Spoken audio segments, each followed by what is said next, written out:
2024 ലോക്സഭാ തെരഞ്ഞെടുപ്പിൽ 100-നടുപ്പിച്ച് സീറ്റ് നേടിയെടുത്ത കോൺഗ്രസിനെ ഇപ്പോഴും പരിഹസിക്കാൻ BJP ശ്രമിക്കുന്നുണ്ട്. വാസ്തവത്തിൽ 79ഓളം ലോക്സഭാ മണ്ഡലങ്ങളിലെ തിരിമറിയുമായി ബന്ധപ്പെട്ട വിഷയം അതേപോലെ തന്നെ നിലനിൽക്കുമ്പോൾ തെരഞ്ഞെടുപ്പ് കമ്മീഷനുമായി ബന്ധപ്പെട്ട വിഷയങ്ങൾ വൻ വിവാദമായി മാറിക്കൊണ്ടിരിക്കുകയാണ്. അതിനിടയിൽ പുതിയ തെരഞ്ഞെടുപ്പ് കമ്മീഷനെ നിയമിച്ചതുമായി ബന്ധപ്പെട്ട കാര്യത്തിൽ ഭരണഘടനാ വിരുദ്ധമായ നടപടിയാണ് എന്ന് പ്രതിപക്ഷ നേതാവായ രാഹുൽ ഗാന്ധി പല ആവർത്തി പറഞ്ഞതുമാണ്.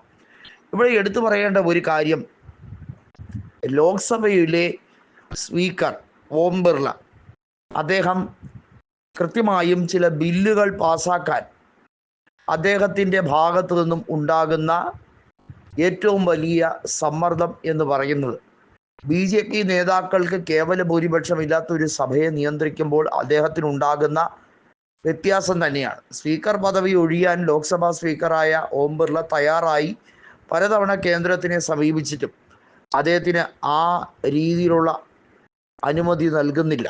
അദ്ദേഹത്തിൻ്റെ ആഗ്രഹം കേന്ദ്ര മന്ത്രിസഭയിലേക്ക്, അതായത് നരേന്ദ്രമോദിയുടെ മന്ത്രിസഭയിലേക്ക് ഒരു അംഗമാകണം, ക്യാബിനറ്റ് മന്ത്രിയാകണം എന്ന ആഗ്രഹമായിരുന്നു അദ്ദേഹത്തിന്. പക്ഷേ അത് നടന്നില്ല.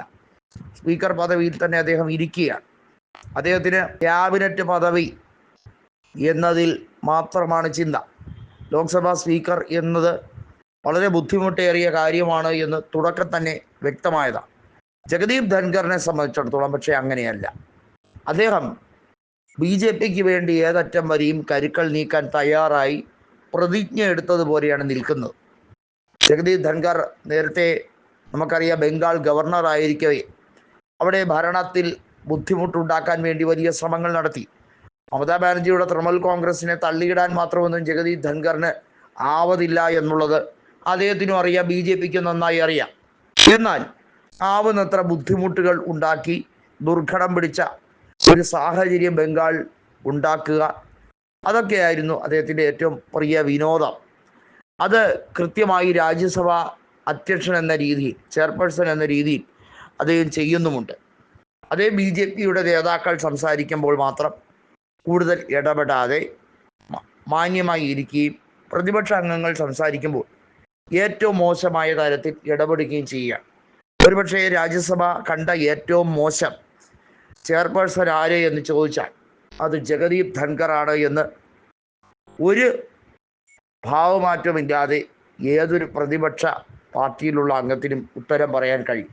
കാരണം അത്രയേറെ ബയാസ്ഡായി ജനങ്ങൾക്ക് ഹിതമല്ലാത്ത രീതിയിലുള്ള പ്രവർത്തനവുമായി പോകുന്ന ജഗദീപ് ധൻഖറിനെയാണ് കാണുന്നത്.